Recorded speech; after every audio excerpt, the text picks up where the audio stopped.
सव्वा शेर न्यूज चॅनलला पाहण्यासाठी आजच सबस्क्राइब करा व बेल आयकॉन दाबायला विसरू नका। नवीन व्हिडिओ पाहण्यासाठी आजच आमच्या चॅनलला फॉलो करा। तसेच शेवगाव नगर परिषद हद्दीत 15व्या वित्त आयोगाच्या निधीतून करण्यात आलेल्या वृक्षारोपण उपक्रमाला मोठा धक्का बसला असून पाण्याअभावी लावलेली झाडे जळाल्याची धक्कादायक बाब समोर आली आहे। या घटनेमुळे नागरिकांमध्ये तीव्र नाराजी व्यक्त होत आहे। नगर परिषदेने वृक्षारोपणासाठी खासगी ठेकेदारांची नियुक्ती केली होती। संबंधित ठेकेदाराने झाडाची लागवड केली, मात्र त्यानंतर झाडांची योग्य देखभाल न केल्याने आणि पाणी पुरवठा न झाल्याने ही झाडे पूर्णपणे जळून गेली आहेत। शेवगाव माळेगाव रोड, शेवगाव पाथर्डी रोड तसेच नगर परिषद हद्दीतील विविध भागातील झाडांची यात समावेश आहे। सुमारे 6 फूट उंचीची झाडे जळाल्यामुळे पर्यावरणाची हानी झाली असून नगर परिषदेच्या कामकाजाबाबत नागरिकांच्या मनात रोष निर्माण झाला आहे।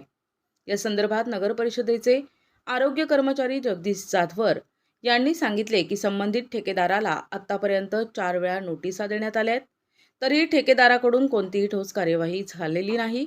उलट राजकीय दबावाचा वापर करून काम टाळण्याचा प्रयत्न केला जात असल्याचा आरोपही त्यांनी केलाय।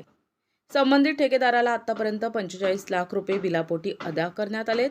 दरम्यान या निष्काळजीपणाबद्दल संबंधित ठेकेदाराविरुद्ध कठोर कारवाई करण्याची मागणी शेवगाव शहरातील नागरिकांकडून होत आहे। तसेच या प्रकारामुळे वृक्षप्रेमींमध्येही मोठी नाराजी व्यक्त केली जात आहे।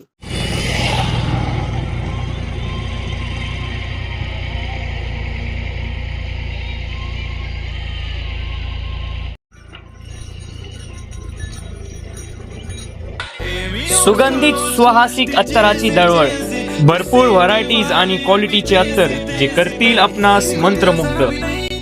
आपल्याकडे सर्व ब्रँड क्वालिटीचे अत्तर मिळतील, जसे उद, मुश्क, ग्रीन अजमेरी, बकूड, CR7 आणि रुबाब, मुखल्लद, अरमान, आइसबर्ग।